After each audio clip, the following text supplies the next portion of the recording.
A lo largo de la última década del siglo XXI, los superhéroes y los cómics han pasado por una época de popularidad y bastantes ventas, al menos hasta que se empezaron a sacar 3 películas y 4 series por año. Pero esta, entre comillas, época de gloria no siempre fue así. Hubo un tiempo en el que los superhéroes parecían haber salido de un capítulo de He-Man con un crossover de Mad Max, y su situación financiera llegó a estar tan en el suelo que la propia Marvel estuvo a punto de desaparecer. Y es aquí donde introduzco el tema de la semana, así que ponte cómodo porque esta semana el video es la extraña década de los 90s.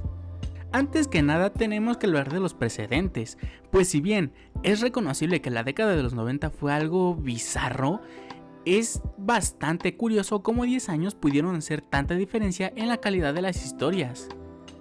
Porque recordemos, durante la década de los 80s se dieron historias y se consolidaron otras bastante icónicas: Spider-Man con el traje negro y posteriormente Venom, la exploración del mito de Hope a través de Matt Murdock con Daredevil Born Again, la consolidación de Batman como ese icono oscuro con Batman The Dark Knight Returns y Batman Año 1, y la culminación de uno de los cómics más importantes de toda la historia, Watchmen. Pero bueno, al final de cuentas, todas esas historias de una calidad enorme parecerían quedar muy pero muy atrás.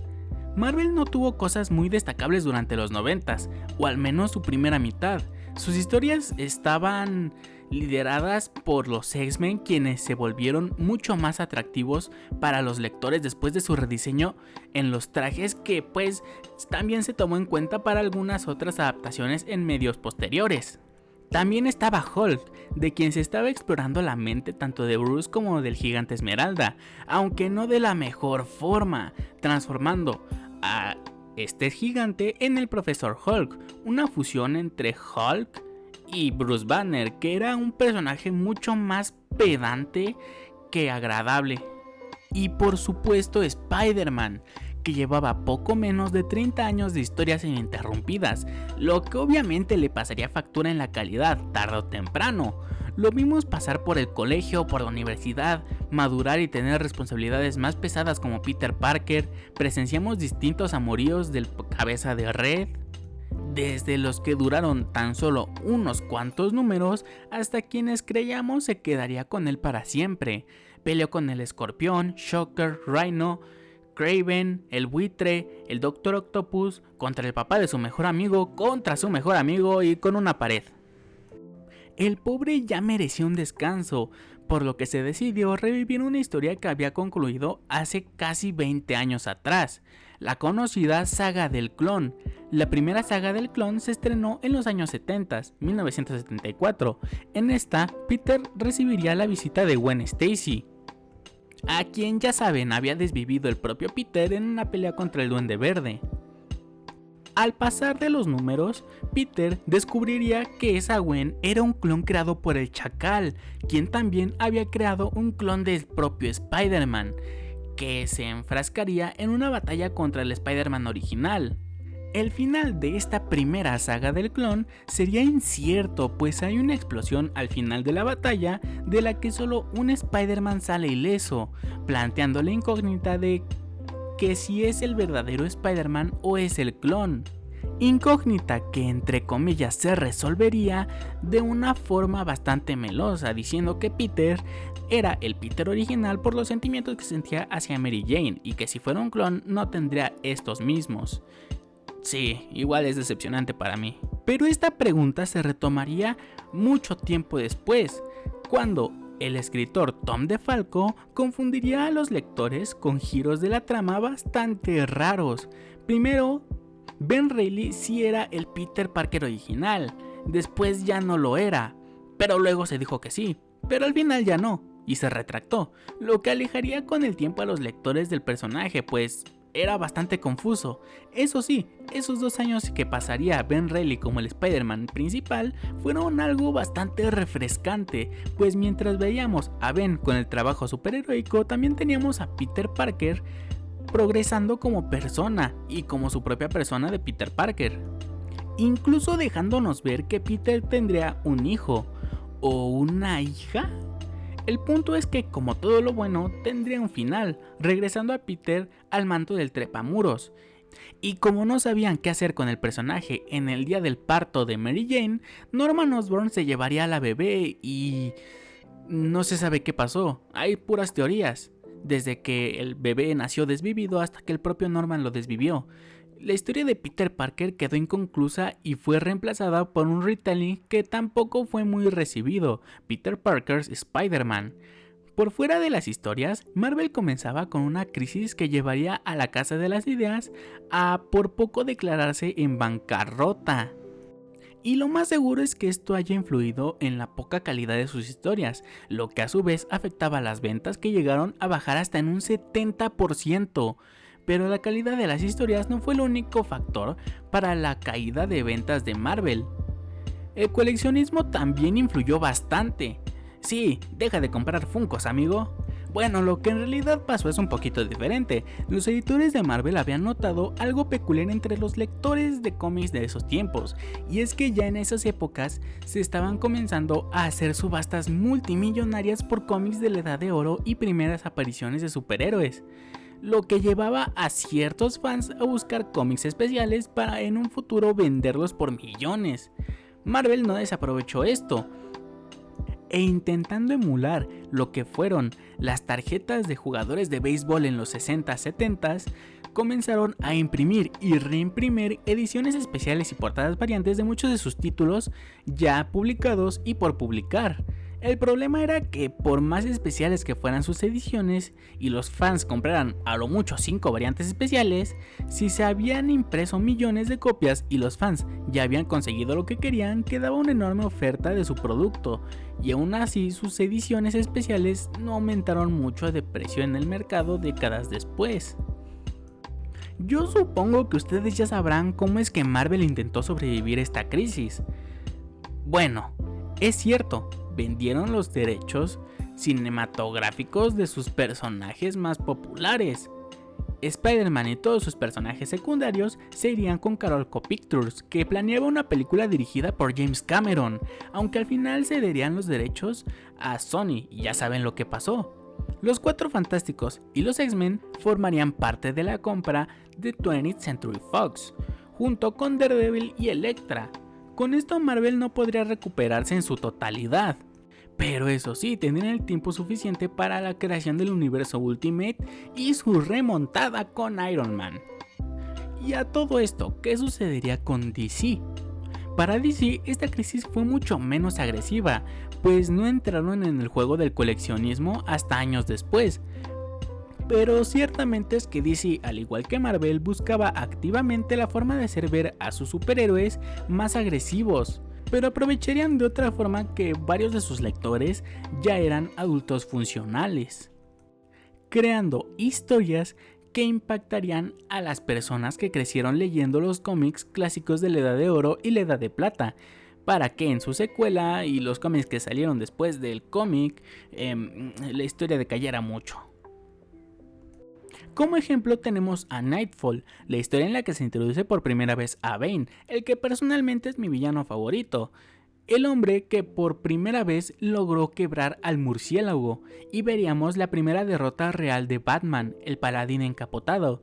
Malamente en la historia Bruce le dejaría el manto de Batman a Jean-Paul Valley, Azrael, quien actuaría más como un antihéroe en los números en los que él fue Batman, y tras pasar los números se iría degradando más su estado mental. Y cómo dejar de lado el que es considerado uno de los cómics más importantes de la historia, la muerte de Superman, la historia en la que veríamos la batalla más difícil para el Hombre de Acero contra un nuevo villano, Doomsday. A lo largo del Superman número 76 vemos cómo fue la llegada de Doomsday a la Tierra, los esfuerzos de Superman por salvar la Tierra de esta bestia, la intervención de la Liga de la Justicia y el cómo Superman con su último aliento logra vencer a Doomsday antes de desfallecer en los brazos de su amada Lois Lane.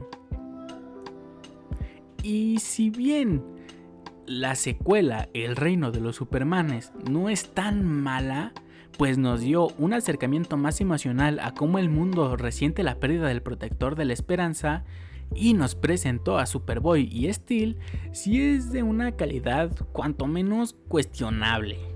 Eso sí, la crisis de la calidad de sus historias se dejaba ver mucho más en las adaptaciones del cine, pues si bien a inicios de la década se presentaron las dos películas de Tim Burton, también a lo largo de los años tuvimos a Batman Forever y Batman y Robin. También tuvimos a Steel y cómo olvidar esa bizarra película para televisión de la Liga de la Justicia que se supone sería un piloto para una serie de televisión. Otro pedazo de la culpa de que Marvel y DC hayan enfrentado una crisis durante los 90 lo tiene Todd McFarlane, entre algunos otros escritores, pero centrémonos en Todd, un dibujante de cómics que a mediados de los 80s comenzó a trabajar como ilustrador tanto para Marvel como para DC, donde en 1987 pudo unirse al escritor David Michelinie para encargarse de los cómics de Spider-Man, dándole ese icónico diseño de los ojos triangulares que se intentó replicar actualmente en Spider-Man 2 de PlayStation 5, con el traje anti-Venom. Y anteriormente también ayudó con la creación del personaje de Venom y su rediseño con la lengua gigante. Estos trabajos le permitieron el estatus de estrella dentro de la industria, pero Todd jamás estuvo completamente de acuerdo con el trato que Marvel y DC le daban a sus artistas. Y es cierto, estos le compran los personajes a sus creadores por una ínfima cantidad de lo que producirían en un futuro, y ya no se les permite poner alguna objeción si es que sus personajes llegan a desviarse de lo que originalmente podrían llegar a haber sido. Solo miren lo que les pasó a Watchmen de Alan Moore, y cómo Alan Moore sigue odiando a DC por eso. Pero es así que Todd, junto con otros 6 escritores y dibujantes con los mismos ideales, fundan Image Comics, una editorial en la que cada escritor y dibujante es dueño total de sus creaciones y los derechos de estas. Tal vez conozcan esta editorial por trabajos como, no sé, la novela gráfica de Saga, Invincible, Kick-Ass, The Walking Dead y principalmente Spawn. Anteriormente mencioné que las editoriales grandes estaban tratando de hacer ver a sus personajes mucho más agresivos. Superman con el traje negro y armas, Azrael como Batman, Wonder Woman y su rediseño en los 90s. Esos excesivos músculos marcados en las armaduras de Iron Man y esos abdominales gigantes del Capitán América. Su razón para hacer ver así de malotes a sus héroes es por la popularización del concepto del antihéroe.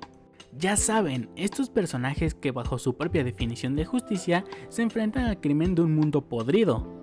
No puedo adjudicarle toda esta popularidad a Spawn, porque en fechas similares aparecieron Deadpool y Lobo en sus respectivas casas, y Punisher tenía más de 10 años de existir.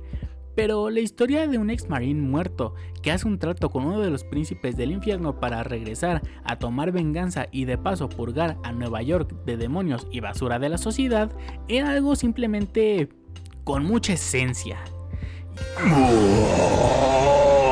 Y una cosa que caracterizaba mucho a los antihéroes eran sus diseños de trajes con armas, cadenas y bolsillos tácticos hasta estallar.